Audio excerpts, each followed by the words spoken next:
بسم اللہ الرحمن الرحیم۔ گمنام ہیرو کے معزز ناظرین السلام علیکم۔ دوستو لائک ضرور کر دیا کریں، شکریہ۔ آئیے چلتے ہیں کہانی کی طرف۔ اس نے انکار کر دیا، وہ ایسا ہرگز نہیں چاہتا تھا۔ معلوم یہ ہوتا تھا کہ اس کو دوسری طرف سے فون ملنے پر عجیب طرح کی پریشانی لاحق ہوگی۔ اسے معلوم تھا کہ وہ کن حالات میں وہاں فون کر رہا ہے۔ ٹھیک ہے ڈاکٹر، بیٹھ جاؤ، میں اس سے خود بات کرتا ہوں۔ یہ کہہ کر میں نے اس کو سامنے بٹھایا اور پستول اس کی طرف اٹھا کر میں نے فون ایک ہاتھ سے گھما دیا۔ دوسری طرف سے بات ہوئی، کوئی عورت بول رہی تھی۔ یہاں ظہیر صاحب رہتے ہیں؟ ہاں وہ یہاں ہی ہیں۔ کون صاحب ہیں آپ؟ جی میں ان کا دوست فضل خان بول رہا ہوں، ذرا ان کو فون دیں۔ وہ فون چھوڑ کر دوسری طرف چلی گئی۔ کچھ ہی دیر بعد دوسری طرف سے فون پر بات ہوئی۔ ظہیر صاحب تھے؟ کیا حال ہے حضور؟ میں نے آپ کو پہچانا نہیں، میں ڈاکٹر دمن کا دوست ہوں، افضل خان۔ وہ ابھی کہاں ہے اس وقت؟ اوہ تو یہ بات ہے، لا حول ولا قوت، مجھے کیا پتا کون ہے وہ، اور ڈاکٹر دمن کا مجھ سے کیا تعلق ہے؟ ٹھیک ہے، میں آج ہی آپ سے ملتا ہوں۔ بہت مزے کے آدمی ہیں آپ، مگر سوال یہ ہے کہ آپ کس چیز سے رام ہوتے ہیں؟ شٹ اپ، میں کسی ڈاکٹر دمن کو نہیں جانتا، حد ہو گئی، کمال ہے۔ یہ کہہ کر اس نے فون بند کر دیا۔ تو یہ بات ہے، ٹھیک ہے ڈاکٹر ترمذی، مجھے افسوس ہے کہ آپ کو میرے ساتھ چلنا ہوگا۔ یہ نہیں ہو سکتا، یہ ناممکن ہے۔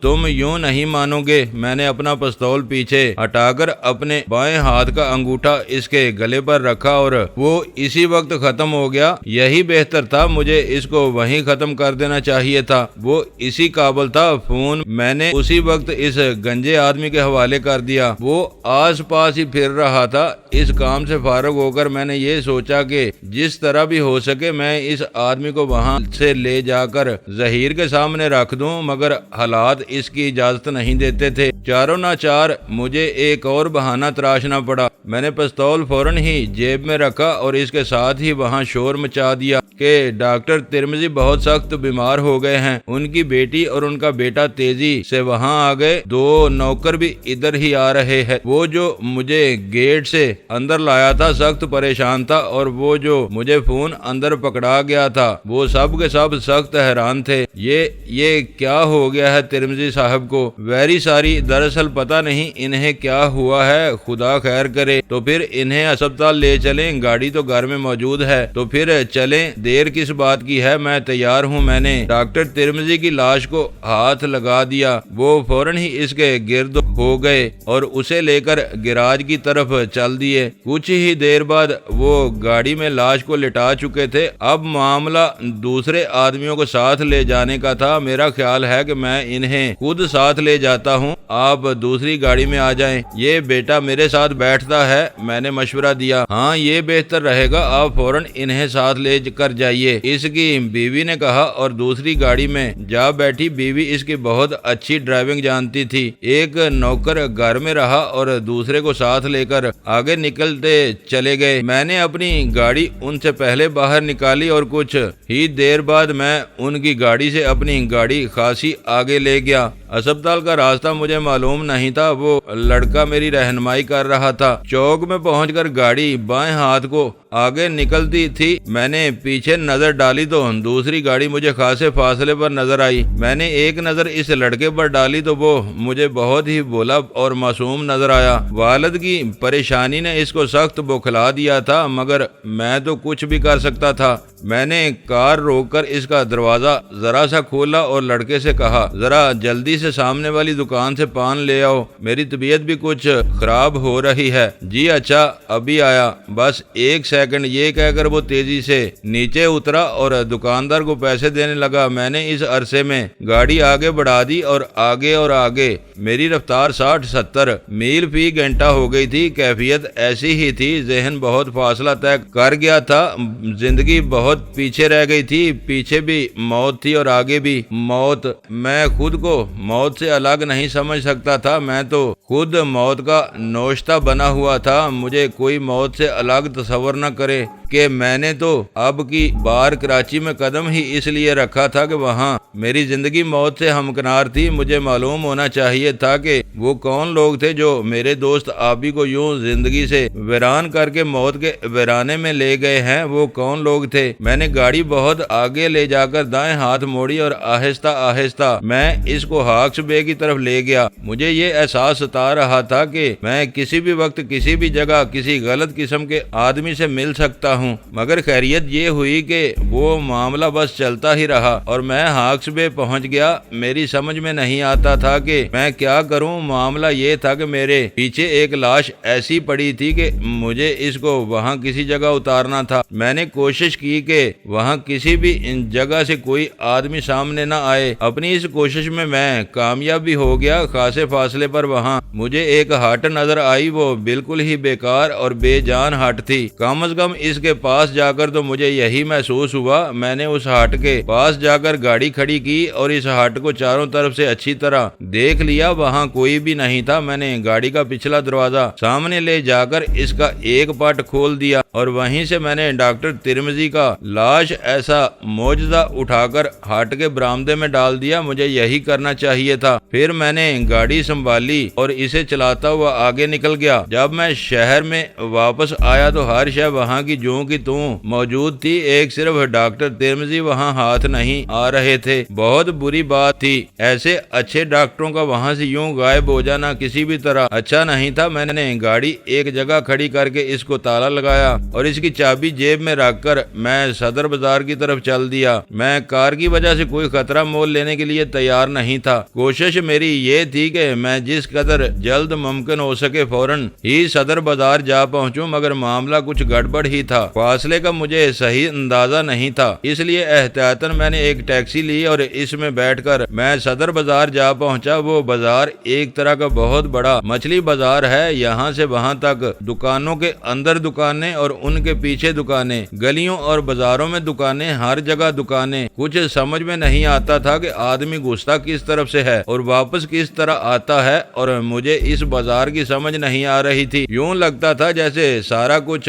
گلی میں پڑا ہے، سب کچھ دکان کے باہر ہے، اندر کچھ بھی نہیں ہے۔ میں اس کوشش میں تھا کہ دکانیں نہ دیکھوں، وہ جگہ دیکھوں جہاں سے مال بن کر بازار میں پہنچتا ہے۔ میرے لیے وہ دفتر زیادہ بہتر تھے کیونکہ میرا مال وہیں بنتا تھا۔ میں نے ایک دکان کے اندر جا کر بڑے مہذب طریقے سے انہیں اپنا مطلب سمجھایا کہ میں کسی جگہ فون کرنا چاہتا ہوں۔ آدمی وہ کوئی تڑی والا تھا، اس نے مجھے یوں تلکا دیا جیسے کوئی بات ہی نہ ہو۔ اچھا صاحب، آپ کی مہربانی، میں نے اس کی طرف پیٹ پھیر کر کہا اور باہر نکل آیا۔ ایسے تو تڑی والے بہت ہیں کراچی کے بازار میں، مگر میں ان سے نمٹنا نہیں چاہتا تھا۔ ذرا آگے نکلا تو مجھے ایک جگہ فون نظر آیا۔ وہ فون کسی آدمی نے بس ذرا اکڑ دکھانے کے لیے لگا رکھا تھا، تو وہ بہت ہی معمولی آدمی کپڑے کے تھان بیچتا تھا، مگر تھا وہ بہت ہی اچھا آدمی۔ اس سے میں نے اپنی غرض ظاہر کی تو وہ بولا، آئیے صاحب آئیے، یہ فون کس لیے ہے؟ یہ اچھا آدمی تھا اور فون کے پیسے بھی کم چارج کرتا تھا۔ میں نے اس سے فون لے کر ظہیر کا نمبر گھمایا۔ معلوم یہ ہوا کہ وہ دفتر پہنچ چکا ہے۔ کون صاحب ہیں؟ ارے بھائی، میں مرشد علی ہوں، ایک کام کے سلسلے میں ان سے ملنا چاہتا تھا۔ اچھا ذرا ہولڈ کریں، یہ کہہ کر اس آدمی نے کسی سے بات کی اور اس نے فون ملا دیا۔ کہیے جناب، کیسے زحمت فرمائی؟ دیکھیں، میں ایک کام کے سلسلے میں آپ سے ملنا چاہتا تھا، اجازت ہو تو ابھی آ جاؤں؟ پہلے فون کرنا مناسب سمجھا۔ ٹھیک ہے، ابھی آ جائیں، یہ کہہ کر اس نے فون رکھ دیا۔ مگر میں تو اس سے فون پر یہ معلوم کرنا چاہتا تھا کہ وہ دفتر کہاں ہے جہاں سے اس کے گھر پانی جاتا تھا۔ میں نے پھر فون گھما دیا۔ آواز پھر ابری، ہیلو یا حضرت، مجھے اپنے دفتر کا ایڈریس تو بتائیں، میں تو بس بھول بھلائیوں میں پھنس گیا۔ فارن ایکسچینج لمیٹڈ، آپ ابھی آ جائیں۔ مگر یہ ہے کہاں؟ یہ حبیب بینک ہے نا، اس سے آگے آپ آئیں تو تھوڑی دور بائیں ہاتھ پر یہ دفتر ہے، اس آدمی نے کہا۔ شکریہ جناب، یہ کہہ کر میں نے فون نیچے رکھ دیا اور اس آدمی کو 5 روپے دے کر میں بھول ہی گیا تھا کہ اسے کچھ دینا لینا بھی ہے۔ وہ وہ مجھے پوچھتا ہی رہا مگر میں آگے بڑھ گیا۔ اس آدمی کو جس نے مجھے ایک قمیض شلوار اور اس پر ایک عمدہ قسم کی اچکن کے ساتھ دیکھا تھا، میں بہت ہی عجیب و غریب آدمی نظر آیا ہوں گا۔ کچھ ہی دیر بعد میں فارن ایکسچینج لمیٹڈ کے سامنے کھڑا تھا اور میرا کلیجہ باہر کو آ رہا تھا۔ مجھے اس آدمی سے ملنا تھا جس نے آبی کو اپنے شکنجے میں لے رکھا تھا۔ مجھے کسی بات کا پھر ہوش ہی نہیں رہا تھا۔ اس کی کرتا نے مجھے کسی کام کا نہیں رکھا تھا۔ لے دے کر میرے حوصلے کی انی مضبوط تھی اور وہ میں اپنے ساتھ لے آیا تھا۔ میں نے اس اونچی مضبوط بلڈنگ پر ایک نظر ڈالی اور اپنے حواس ٹھکانے رکھ کر میں اندر جا گھسا۔ مجھے وہ کرسی کا احمق نظر نہیں آتا تھا، معقول آدمی دکھائی دیتا تھا جس نے پولیس کو اپنے چکر میں لا کر مجھے اور آبی کو نڈال کر دیا تھا۔ بلا شبہ وہ آدمی سے لائق تھا کہ میں اسے کسی اور حالت میں بہت اونچا اٹھاتا، کسی طرح بھی اس کی کوئی بات غلط نہ ہونے دیتا، مگر آبی کو جس طریقے سے اس نے وہاں سے اٹھوا لیا تھا وہ ایسا کام تھا جس کی اسے سزا ملنی چاہیے تھی۔ کرن کا پھول اپنی جگہ خود بناتا ہے مگر وہ جو شب تاب ہے اس کا کوئی کیا کر سکتا ہے۔ میں آہستہ آہستہ تمام دروازے دیکھ چکا۔ وہ اپنے دفتر کے آخری حصے میں بیٹھا تھا اور ایک دفتر وہاں تھا جو اس کے اسٹینوگرافر کے لیے مخصوص تھا۔ دائیں ہاتھ وہ دفتر تھا۔ میں نے اس کی طرف نگاہ نہیں کی بلکہ سیدھا کمرے میں جا گھسا۔ وہ آدمی ایک اونچی سی میز کی دوسری طرف بیٹھا تھا، فون اس کے ہاتھ میں تھا۔ مجھے اس نے دیکھا اور فون ہاتھ سے نیچے رکھ دیا۔ کہیے جناب کیسے آنا ہوا؟ وہ دراصل میں آپ سے کچھ عرض کرنا چاہتا تھا۔ بات یہ ہے کہ جی تشریف رکھیے، کوئی خاص بات ہو تو مجھے بتائیں ورنہ میرے اسٹینوگرافر سے بات کر لیں۔ جی نہیں، مجھے آپ ہی سے ملنا ہے اور میرا مقصد یہ ہے کہ آپ اطمینان سے بیٹھیں اور مجھے بتائیں میں آپ کے لیے کیا کر سکتا ہوں۔ اس نے کرسی کی طرف اشارہ کیا۔ میں دیکھتا رہا تھا کہ وہ آدمی بہت ہی جامع زیب ہے۔ اس کا وہ خوبصورت چہرہ مجھے آج تک نہیں بھولا ہے۔ وہ گرمیوں کا لباس زیب تن کیے ہوئے تھا اور سگریٹ وہ بہت عمدہ پی رہا تھا۔ میں دراصل آبی کے بارے میں بات کرنا چاہتا ہوں۔ میں نے اپنا پستول دائیں ہاتھ میں لے لیا۔ یہ بے آواز چلتا ہے، مجھے آپ ابھی اور اسی وقت آبی کے بارے میں بتا دیں۔ وہ آدمی ذرا دیر کے لیے پریشان ہو گیا۔ ایسی کیفیت تھی اس کی کہ وہ کسی بھی طرح وہ آدمی نظر نہیں آتا تھا جو اس سے پہلے میں دیکھ چکا تھا۔ تو آپ آبی کے بارے میں بات کرنا چاہتے ہیں، لیکن میں یہ کہوں گا کہ آبی میرے لیے ایک عذاب بن گیا ہے۔ میں کیسے سمجھاؤں کہ میرا اس سے کوئی تعلق نہیں ہے؟ آپ مجھے بیوقوف نہیں بنا سکتے۔ مجھے بتائیں کہ آبی کہاں ہے۔ نہیں، یہ بالکل جھوٹ ہے۔ میں قسم کھا سکتا ہوں کہ میرا آبی سے کوئی تعلق نہیں ہے۔ میں آپ کو کیسے سمجھاؤں؟ میرا آبی سے رتی بھر تعلق نہیں ہے۔ یہ بات صاف ظاہر ہے کہ وہ اس روز پولیس کی حراست میں تھا۔ آپ نے اسے اس روز وہاں سے رہا کرایا اور اب وہ پتہ نہیں کہاں ہے۔ میں آپ سے کیسے عرض کروں؟ ٹھہریں، یہ دیکھیں اس ڈائریکٹری میں ظہیر نام کے آدمی ہیں، ان سے آپ کیوں تعلق پیدا نہیں کرتے؟ ان سے بات کریں۔ وہ ذرا دیر کے لیے بھول ہی گیا تھا کہ میرا پستول اس کے مغز کو زد میں لیے ہوئے ہے۔ ہاتھ اس کے میز کے اوپر تھے اور وہ کسی بھی طرح کی کوئی حرکت نہیں کر رہا تھا، مگر میرا دل یہ کہہ رہا تھا کہ وہ کوئی ایسی حرکت کر رہا ہے جو میری تباہی کا باعث بن سکتی تھی۔ یہ احساس تھا۔ میں نے اٹھ کر اسے دائیں ہاتھ سے آگے بڑھ کر اوپر اٹھایا۔ میرا خیال ہے کہ وہ اپنی بائیں ٹانگ سے کوئی ایسی حرکت کر رہا تھا جس سے اس کے لواحقین اس کی طرف راغب ہو سکتے تھے۔ بات ایسی ہی تھی مگر میں نے اسے جانے دیا۔ میرا خیال ہے تمہیں اپنی جان کی قیمت کا خیال رکھنا چاہیے۔ ابھی تمہارا کوئی نہیں لگتا۔ ایک آدمی کی جان سے زیادہ قیمتی کوئی شے نہیں ہے۔ سیدھی طرح بتا دو کہ وہ آدمی کہاں ہے۔ میں نے اس کے گلے پر ہاتھ رکھ دیا۔ ایک لہجے کی دیر تھی اور میرا ہاتھ اس کے نرخرے کو دبا سکتا تھا۔ بولو، میری بات کا جواب دو۔ ٹھہرو، میں تمہیں بتاتا ہوں، مجھے چھوڑ دو۔ بتاؤ، وقت ضائع نہ کرو، اس کے لیے میں اس سارے شہر کو تباہ کر سکتا ہوں۔ وہ دراصل ڈاکٹر دمن کے پاس ہے اور وہ لوگ پتہ نہیں کہاں چلے گئے ہیں۔ نہیں، مجھے ان کے پاس لے چلو، میں ہر حال میں ان سے ملنا چاہتا ہوں۔ وہ میرے انگوٹھے کی زد سے باہر نہیں تھا۔ کلنیج آزمائش اس کے لیے بہت ہی زرد ثابت ہوئی، وہ کسی بھی سختی کے لیے نہیں بنا تھا۔ میں تمہیں بتاتا ہوں، ذرا میری جان چھوڑو۔ وہ مجھ سے 2 قدم پیچھے ہٹنا چاہتا تھا مگر میں نے اس کا پنڈ نہیں چھوڑا۔ وہ کرسی سے الگ ہو کر ایک صوفے کی طرف بڑھا، یوں کہ میرے انگوٹھے کا دباؤ اس پر بے حد سخت تھا۔ دونوں چیزیں الگ رکھ لو اور میری بات غور سے سنو۔ اس رات جو میں نے ڈاکٹر دمن کے کہنے پر آبی کو پولیس کی زد سے باہر نکالا تو وہ بے حد پریشان تھا۔ میں نے اسے وہاں سے اٹھا کر ڈاکٹر دمن کے خفیہ تہہ خانے میں پہنچا دیا۔ وہ جگہ یہاں سے تھوڑی دور ہے۔ وہاں ڈاکٹر دمن اور اس کی بیوی کے علاوہ سواد خان اور 3 آدمی اور بھی موجود تھے۔ میں نے ڈاکٹر دمن کو مبارکباد دی اور وہاں سے چل دیا۔ اس کے بعد کیا ہوا یہ مجھے معلوم نہیں۔ تو پھر تم میرے ساتھ اس خفیہ تہہ خانے تک چلو گے؟ ہاں، مجھے اس کے سوا اور کوئی چارہ کار نظر نہیں آتا۔ میں آپ کے ساتھ چلتا ہوں۔ تو پھر چلو اور بھول جاؤ کہ تمہاری یہاں بہت سے گرگے موجود ہیں۔ میں نے پستول جیب میں رکھ لیا۔ اس نے وہیں سے اپنے اسٹینوگرافر سے کہا کہ وہ ایک ضروری کام سے باہر جا رہا ہے۔ بلا شبہ وہ اس فرم کا مالک تھا اور جدھر سے بھی وہ گزرتا تھا لوگ اس کی بہت عزت کرتے تھے۔ وہ میرے ساتھ چلتا ہوا آگے نکلا اور دفتر سے باہر آ کر ایک کار میں جا بیٹھا۔ میں بھی اس کے ساتھ ہی لگا تھا۔ حیرت مجھے یہ تھی کہ اس نے کسی ایک کو بھی اپنے پیچھے آنے کے لیے نہیں کہا، مگر میرا خیال ہے کہ اس نے اپنے لیے کوئی بہت ہی محفوظ جگہ تلاش کر لی تھی۔ یہ میرا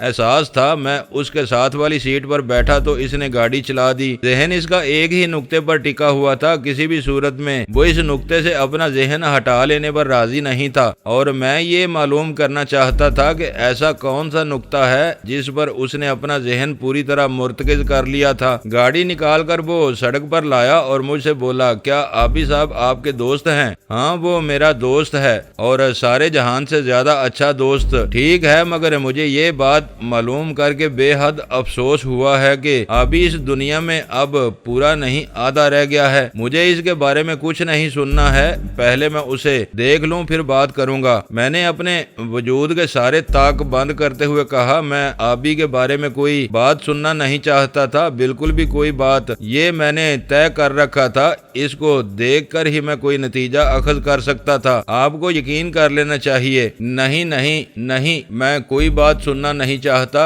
گاڑی ٹھیک طرح چلاؤ۔ میں نے ایک بار پھر اسے سڑک کی بات بتائی۔ وہ چپ ہو گیا۔ کچھ ہی دیر بعد اس نے گاڑی ایک 4 منزلہ عمارت کے سامنے کھڑی کی، اس کو تالا لگایا اور مجھے اپنے ساتھ لے کر وہ نچلی منزل میں جا گھسا۔ سامنے ایک بڑا سا دروازہ تھا، اس پر تالا لگا ہوا تھا۔ اس کو الگ چھوڑ کر وہ بائیں ہاتھ تانگ دروازے پر پہنچا۔ وہاں ایک یوں ہی بے جان سا آدمی پہرا دے رہا تھا، یوں جیسے کسی نے اس آدمی کو وہاں دہاڑی دینے کے لیے بٹھا رکھا ہو۔ ظہیر نے اس آدمی کو اٹھایا اور تالے کی چابی مانگی جو اس نے دے دی۔ جیسے ہی دروازہ کھلا میرے سامنے کئی قسم کی اونچی نیچی ٹیڑھی ترچھی میزیں اور کرسیاں نظر آ رہی تھیں۔ ان سے پیچھے زمین پر ایک شخص لیٹا تھا۔ اف میرے خدایا، انہوں نے آبی کا یہ حال کر رکھا تھا۔ وہ سر سے پاؤں تک مٹی میں ملا ہوا تھا اور اس کی آنکھوں پر پٹی بندھی تھی اور اس کے ہاتھ ابھی تک سلامت تھے، مگر وہ ہاتھ پہلو سے بندھے تھے، بالکل بندھے تھے، یوں کہ ان سے کوئی بھی کام نہیں لے سکتا تھا۔ افسوس مجھے یہ ہے کہ اس کی جگہ وہ تمہیں دیکھنا چاہتے تھے۔ ہاں، یہی خواہش تھی ان کی۔ ظہیر نے کہا، تم بکواس بند کرو، یہ میرے دوست کا یہ حال کر دیا ہے تم نے، سور۔ یہ کہہ کر میں نے ظہیر کو گلے سے پکڑنا چاہا مگر وہ ایک دم آپے سے باہر ہو گیا۔ مجھے اس نے گرا دینے والے انداز سے نیچے جھک کر ایسی پٹخنی دی کہ میں اگر آگے نہ ہو گیا ہوتا تو وہ مجھے زمین پر لے ڈوبا تھا۔ ہاں، اب میں تم سے بات کر سکتا ہوں، نکالو اپنا پستول۔ اس نے میرے دائیں ہاتھ پر خوفناک وار کیا اور بیشتر اس کے کہ میں اس کو سمجھ سکتا، اس نے پورے قد سے میرے گلے میں اپنی ٹانگیں اتار دیں۔ مجھے اس نے ٹانگوں سے پکڑ لیا تھا۔ میں سمجھا میں پاگل ہو گیا ہوں۔ اس کی وہ ہمت میرے لیے قابل داد تھی اور قابل دید بھی۔ میری ٹانگیں پکڑ کر اس نے پیچھے جھکا جھکائیں اور اس کے ساتھ ہی اس نے میری گردن زمین پر ٹکا دی۔ وہ اب میرا پستول ڈھونڈ رہا تھا، وہ تو کچھ زیادہ دور نہیں تھا۔ میں نے کوشش کی کہ اس کو اپنی جیب تک نہ پہنچنے دوں۔ مجھے وہ اس دڑبے میں اس لیے لے گیا تھا کہ میرے لیے وہ وہاں ایک ایسا قید خانہ بنائے جس میں کوئی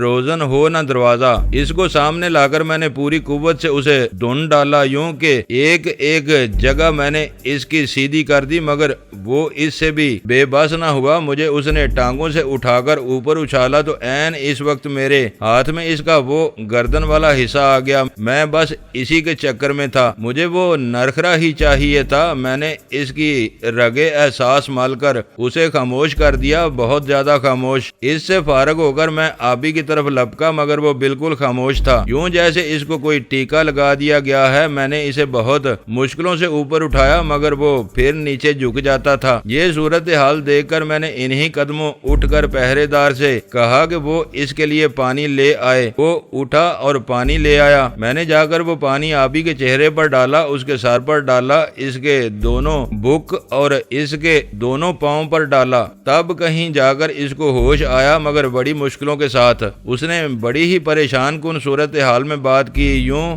جیسے وہ اس نیند سے بہت زیادہ ہیز اٹھا چکا ہے۔ کیا لینے آئے ہو میرے پاس؟ کیا ہے میرے پاس؟ یہ تم کیا کہہ رہے ہو ابھی؟ میں تمہارا دوست ہوں جیلانی۔ اوہ ارے تم، یہ میں کیا سن رہا ہوں؟ وہ تمہیں بھی پریشان کر دیں گے، وہ تمہاری بھی آنکھیں نکال لیں گے۔ یہ تم کیا کہہ رہے ہو؟ خدا کے لیے میں پاگل ہو جاؤں گا، مجھے بتاؤ ہوا کیا ہے؟ میں کیا کہہ سکتا ہوں؟ میں تو کچھ بھی نہیں کہہ سکتا۔ پہلے انہوں نے مجھے کسی اور جگہ رکھا، اب کل سے یہاں ڈال دیا ہے، میں کیا کہہ سکتا ہوں؟ ہوا کیا تھا؟ کس نے تم پر یہ ظلم کیا؟ وہ ڈاکٹر دومن ہی تھا۔ میرے یہ ہاتھ کھولو، مجھے تو ان سے کام لیے بھی دن گزر گئے ہیں۔ میں نے اس کے ہاتھ کھول کر اچھی طرح مسلے تو ان میں کچھ حرکت پیدا ہوئی۔ اس کے بعد میں نے اس کے دونوں پاؤں بھی کھول دیے، یوں تو کر کے میں نے اس کے دونوں ہاتھ پاؤں کا اچھی طرح مساج کیا۔ کچھ ان میں حرکت پیدا ہوئی تو وہ اٹھ بیٹھا، بولا تو میرے پیچھے کس لیے آیا ہے پیارے؟ چھوڑ دیا ہوتا مجھے، میں تو بیکار ہو گیا ہوں۔ نہیں یار ایسا نہ کہہ، میں تیرے بغیر کیسے جی سکتا تھا؟ کچھ تو سوچ، مجھے بتا میں کیا کروں؟ کچھ نہیں، کچھ بھی نہیں یار، بس تو اب یہاں سے چلا جا۔ کوئی آدمی آتا ہوگا اپنے ساتھ، بہت برے آدمی لے کر، وہ تمہیں بھی نہیں چھوڑیں گے۔ پاگل ہے تو؟ میں تیرے ساتھ ہوں تو دنیا کی کوئی شے تجھے چھو نہیں سکتی ہے۔ اٹھ یہاں سے۔ نہیں یار نیند اچھی تھی، تو نے بہت پریشان کیا۔ کیا ہو گیا ہے مجھے؟ بالکل پاگل ہے تو، فکر نہ کر، میں تیرا علاج کراؤں گا، میرے ساتھ چل، اٹھ۔ میں نے اس کو سہارا دے کر اوپر اٹھایا۔ پٹی اس کے سر پر بندھی تھی اور اس کا سارا بدن ریزہ ریزہ ہو رہا تھا۔ میں نے اس کو بڑی مشکلوں سے اوپر اٹھا کر اونچی نیچی میزوں کے پار اتارا اور پھر سہارا دے کر میں اسے آگے لے گیا۔ وہ آدمی جو پہرے پر تھا ابھی تک سامنے بیٹھا تھا۔ میں نے چابی اس کے حوالے کی تو وہ مجھے یوں دیکھنے لگا جیسے میں کوئی بہت ہی پریشان حال آدمی ہوں۔ بولا یہ چابی مجھے کیوں دیتے ہو؟ اس آدمی کو اندر رکھو، تالا لگا دو۔ پاگل ہے تو؟ اس آدمی کو میں ہسپتال لے جا رہا ہوں، اندر ایک آدمی ہے، وہ اندر ہی رہے گا۔ یہ کہہ کر میں نے اس کو ایک ہی دھول میں آگے کر دیا اس دروازے کی طرف جس سے میں نکل کر باہر آیا تھا۔ دراصل ان لوگوں نے وہاں ایک ایسا آدمی بٹھا رکھا تھا جس کے بارے میں کسی کو کوئی شبہ نہیں ہو سکتا تھا، کوئی اس کے متعلق کسی بھی قسم کا کوئی شک نہیں کر سکتا تھا۔ ایسا ہی وہ آدمی تھا، نشے کا مارا ہوا اور اول آخر پاگل۔ دراصل ایسا ہی آدمی انہیں راس آ سکتا تھا اور اس کے بارے میں آبی یا کسی اور آدمی کو بھی شک شبہ نہیں ہو سکتا تھا۔ دراصل آبی ان کے لیے اس حالت میں کسی خطرے کا سبب نہیں بن سکتا تھا، اس لیے انہوں نے اس کی حفاظت کا معقول بندوبست نہیں کیا تھا۔ آبی کو میں نے اس موٹر میں ڈالا جس کے بارے میں مجھے کچھ معلوم نہیں تھا کہ وہ چلتی کس طرح ہے۔ چابی اس کی ظہیر کے پاس تھی۔ آبی کو وہاں بٹھا کر میں اس آدمی کے پاس جا پہنچا جو اپنی تکلیف کا اب دوسرا مرحلہ شروع کرنے والا تھا۔ اس کی جیب سے میں نے چابی نکالی اور اس آدمی کو میں نے کمرے کے اندر ڈال دیا جسے میں پاگل سمجھ چکا تھا۔ دروازہ میں نے بند کیا اور آ کر چابی موٹر میں لگائی، وہ فوراً ہی اسٹارٹ ہو گئی اور میں اسے لے کر باہر چل دیا۔ میں کسی ایسی جگہ کا متلاشی تھا جہاں سے آبی کو میں فوراً کسی ماہر ڈاکٹر کے پاس لے جا سکتا۔ اس وقت میرے پاس غمزدہ خانم کی جگہ موجود تھی۔ میں میں سیدھا اسے لے کر تارک روڈ جا پہنچا۔ اس روز کوئی اہم دن تھا، بازار تو کھلے تھے مگر دفتروں میں چھٹی تھی۔ یہی وجہ تھی کہ میں جب آبی کو ساتھ لے کر وہاں پہنچا تو غمزدہ خانم مجھے گھر پر ہی مل گئی۔ آبی کو اس نے میرے ساتھ دیکھ کر ایک عجیب سی آہ بھری۔ یہ کیا کر لیا ہے آپ نے اپنے بھائی کو؟ کچھ پتا نہیں، بس تقدیر اس کا ساتھ چھوڑ گئی ہے، اس کو آرام سے اطمینان کے ساتھ اندر لٹائیں۔ میں نے آبی کو آگے بڑھایا، اس نے دونوں ہاتھوں سے آبی کو تھاما اور ہم نے اندر لے جا کر اسے خوابگاہ میں لٹا دیا۔ کچھ ہی دیر بعد فردوسی خانم نے کپڑے نکالے اور مجھے دے کر بولی، میں کسی ڈاکٹر کو بلاتی ہوں۔ نہیں، ذرا ٹھہر جائیں، اس سے پوچھیں تو صحیح کہ ہوا کیا ہے۔ یہ کہہ کر میں نے خوابگاہ کا دروازہ بند کیا اور آبی کے کئی دنوں کے گلے سڑے کپڑے اس کے بدن پر سے اتارے۔ کوئی بھی شے سلامت نہیں رہی تھی۔ میں نے اس کو اچھی طرح ایک کپڑے سے صاف کر کے تولیہ مارا اور پھر کپڑے میں نے اسے پہنا دیے۔ جب وہ ذرا اطمینان سے لیٹا تو میں نے خوابگاہ کا دروازہ کھول دیا۔ فردوسی خانم ہمارے لیے 2 کوک تیار کر لائی تھی، وہ میں نے اور آبی نے حلق سے اتارے تو میں نے آبی سے پوچھا، مجھے بتا تو صحیح آبی، یہ تیرے ساتھ کیا ہوا ہے؟ کس نے تجھے اس حال کو پہنچایا ہے؟ ڈاکٹر دمن کا ایک ساتھی ہے، ڈاکٹر بٹی، اس نے اور ڈاکٹر عالیہ نے میرے لیے یہ جال بچھایا ہے۔ مگر یہ ہوا کیسے، کچھ تو پتا ہوگا تجھے؟ ہاں، میں جب ان عورتوں سے بے بس ہو گیا اور ان لوگوں نے مجھے ڈھیر ساری شراب پلا دی، مجھ سے میرا سارا راز لے لیا، تو ان عورتوں نے پولیس کو خبر کر دی۔ تم تو اپنی جگہ بچ گئے، جیسے بھی تھے تمہیں خبر ہو گئی تھی، مگر مجھے ان لوگوں نے پہلے ہی سے باندھ لیا تھا۔ اٹھا کر مجھے ان لوگوں نے وہاں سے ایک الگ کمرے میں پہنچا دیا۔ بعد میں مجھے پتا چلا کہ تم وہاں سے کس مصیبت سے باہر نکلے ہو، مگر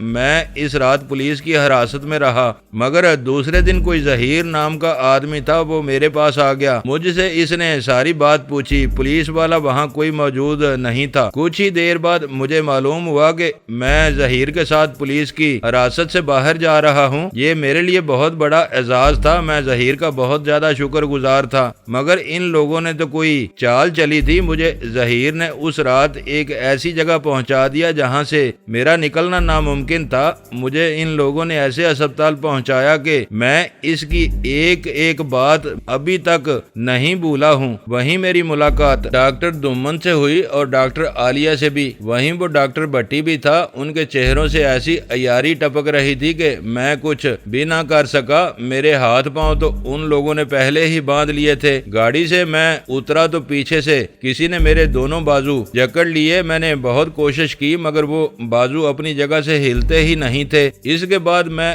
ان کے لیے کوئی مسئلہ نہیں رہا۔ مجھے ٹانگوں اور بازوؤں سے بے بس کر کے وہ ایک مشین کے پاس لے گئے۔ میرا خیال ہے کہ وہ بازو کاٹنے کی کوئی مشین ہوگی۔ میں نے بہت واویلا مچایا مگر کوئی میری بات ماننے کے لیے تیار نہ تھا۔ ڈاکٹر دمن نے سب سے پہلا میرا معائنہ کیا اور بولا، ہاں اس کے کرینے تو بہت عمدہ ہیں، آپ ان کو اتار لیں۔ اف میرے خدایا، جب وہ یہ بات مجھ سے کہہ رہا تھا تو میں ہی جانتا ہوں یا میرا خدا، مجھے بہت ہی افسوس ہوا مگر میں کر کیا سکتا تھا۔ اس رات انہوں نے میرے دونوں کرینے نکال لیے اور اب وہ مجھے تیسری جگہ منتقل کر چکے تھے۔ سواد خان بھی وہیں تھا اور اس کے 3 گنڈے بھی، مگر وہ تو محض ان کے گنڈے تھے۔ اب تیسری جگہ منتقل کرنے کے بعد وہ مجھے ایک اور آپریشن سے گزارنا چاہتے تھے اور اب کی بار ان کا ہدف میرے گردے تھے۔ پتہ نہیں ایسا کیوں ہے مگر مجھے اب کی بار جینے کی ہوس بالکل نہیں رہی تھی۔ وہ پاگل کا بچہ پہرے دار تھوڑی تھوڑی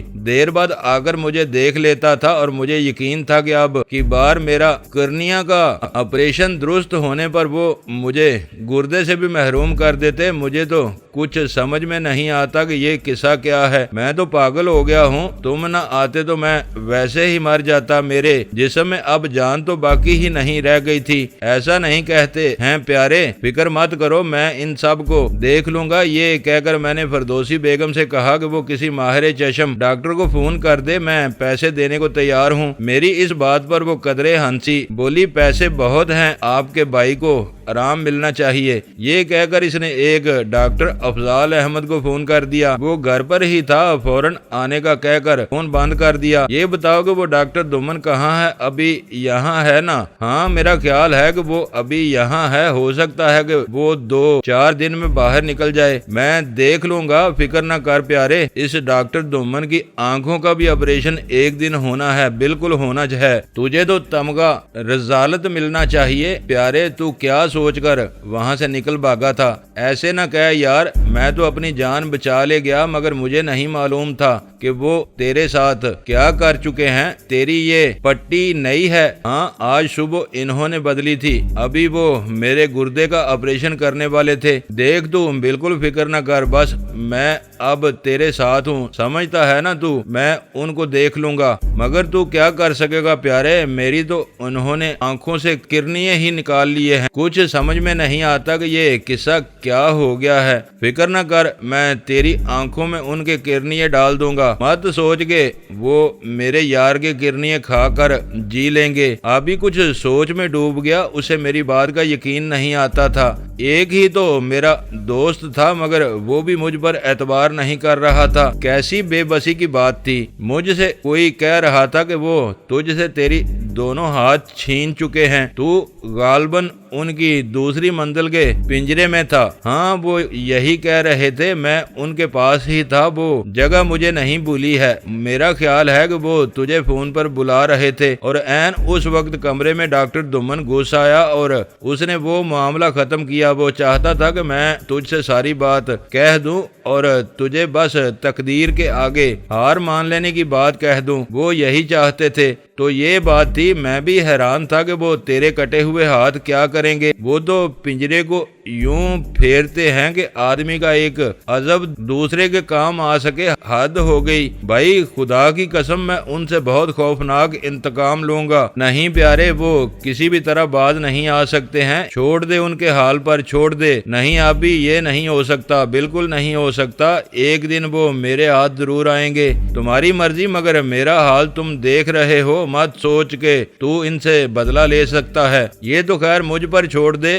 میں جانوں اور میرا کام۔ فردوسی بیگم ان کے لیے کھانا لے آؤ۔ ہاں کھانا واقعی بہت عمدہ چیز ہے یہ کھانا، اور مجھے انہوں نے بس پیسٹری، لسی، چائے اور نمکین بسکٹ ہی دیے ہیں، میں کیا کہہ سکتا ہوں۔ کھانا لے آئیں فردوسی بیگم، پتہ نہیں یہ کیسا دور جا رہا ہے ہم پر، خدا کو ہی معلوم ہے کہ آگے کیا ہوگا۔ میں نے یہ بات کچھ ایسے لہجے میں کی کہ آبی بھی پریشان ہو گیا۔ بولا تجھے جب پتا چلا کہ میرے بازو کٹ گئے تو تیرا کیا حال ہوا ہوگا؟ ہاں میں سمجھا میرے اپنے بازو کٹ گئے ہیں۔ اوف پروردگار، یہ کیسے لوگ ہیں؟ میں نے ڈھلوں صاحب کی پرواہ بھی نہیں کی، ان کی کار پر گولیاں چلی تھیں، وہ ہسپتال میں ہیں، مگر میں ان کو بھی چھوڑ کر چلا آیا۔ وہ کیسے؟ یہ تو بہت بری خبر ہے۔ ہاں بات کچھ ایسی ہی ہے، مگر اس میں ان کا اپنا بھی تو عمل دخل ہے، کس کس کو دشمن نہیں بنایا ہے انہوں نے۔ ایک وہ رحمت علی چودھری تھا، وہ بھی ختم ہو گیا، اب پتہ نہیں اور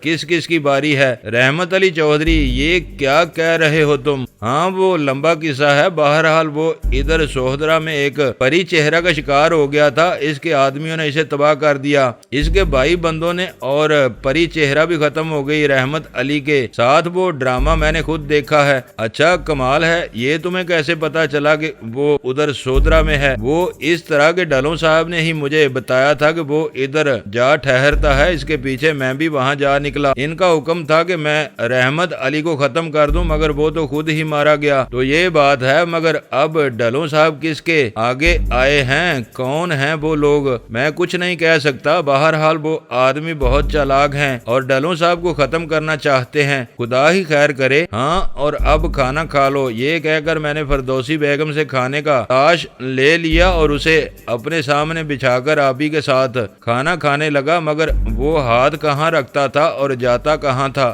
ناچار میں نے اسے کھانا کھلایا، خود بھی کھاتا رہا۔ کچھ ہی دیر بعد ڈاکٹر افضال احمد وہاں آ گئے اور مریض کو غور سے دیکھنے کے بعد بولے، ذرا یہ پٹی تو اتار دیں۔ ہاں یہ پٹی تو اتارنا ہی ہوگی، خود ہی یہ کام کریں۔ آبی نے کہا۔ وہ سیدھا ہو کر بستر پر لیٹ گیا تھا۔ ڈاکٹر نے پٹی اتاری تو اس کے جہاں دیدے تھے وہاں بس ایک ہلکا ہلکا سا زخم تھا، جہاں کی تکیس ہوتی تھی وہاں اب محض ایک حقیر سا ابلا ابلا زخم تھا۔ یہ میں کیا دیکھ رہا ہوں جناب، آپ نے اپنے کرنیے کسی کو نکال دیے ہیں۔ آپ ٹھیک کہتے ہیں ڈاکٹر، مگر میں نے نہیں، یہ کسی نے میری آنکھوں سے نور چھین لیا ہے، میں تباہ ہو گیا ہوں ڈاکٹر، مجھے کچھ نظر نہیں آتا۔ کمال ہے، میں نے ایسا کوئی آپریشن نہیں دیکھا جس میں کسی کے کرنیے نکال دیے گئے ہوں، دونوں کرنیے۔ یہ آپریشن کب ہوا ہے؟ کافی دن ہو گئے، اب تو زخم بھی بہت کم رہ گیا ہے۔ مگر وہ کون ڈاکٹر تھا؟ بس یہ تو پتہ نہیں چلتا، مگر کیا اس کی آنکھوں کا علاج ہو سکے گا؟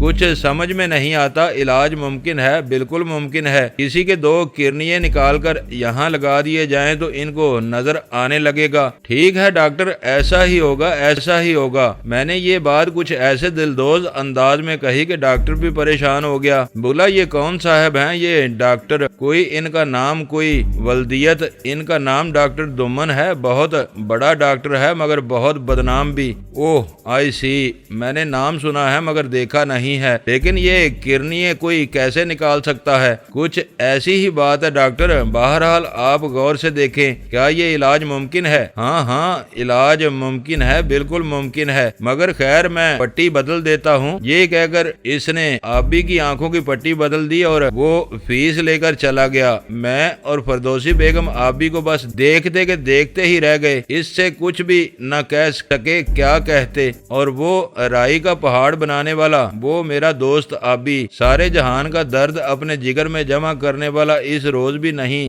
رویا۔ وہ اپنے جمع جتھا دل کو بہت پہلے رو چکا تھا، بہت رو چکا تھا، اتنا کہ پھر اس سے رویا نہ گیا۔ وہ چپ چاپ ایک طرف ہو کر لیٹ رہا۔ ابھی میں نے بڑے ہی دل گردے سے اس کا نام لیا۔ کچھ نہیں یار، بس ایک مرنے کی آرزو باقی ہے، زندگی میں اور کیا باقی رہ گیا ہے؟ ہاں ایسا بھی ہوتا ہے، مگر نہیں، تجھے میں زندہ دیکھنا چاہتا ہوں، زندہ اور تابندہ۔ میں نے اس کے دونوں بازو ہاتھ میں پکڑ لیے، وہ اس کے بازو ہی نظر نہیں آتے تھے، یوں جیسے ڈھیلے ڈالے، بے مغز، بے روح، بے جواز، کچھ بھی نہیں۔ اب تو ہو جا پیارے، میں تیرے ساتھ بیٹھتا ہوں۔ اس نے آنکھیں پہلو کی طرف لگا رکھی تھیں، میرے ہاتھ اپنے ہاتھوں میں پکڑ کر اس نے یوں ہلائے جیسے کوئی کنویں میں اترتے آدمی کا ہاتھ ہلاتا ہے۔ وہ بھی کنویں میں اتر رہا تھا اور میں بھی۔ دوستو ویڈیو کو لائک ضرور کر دیا کریں۔ ISI پاک آرمی زندہ باد، پاکستان پائندہ باد۔ معزز ناظرین، اپنا خیال رکھیے گا اور اپنے اس چینل کا بھی شکریہ۔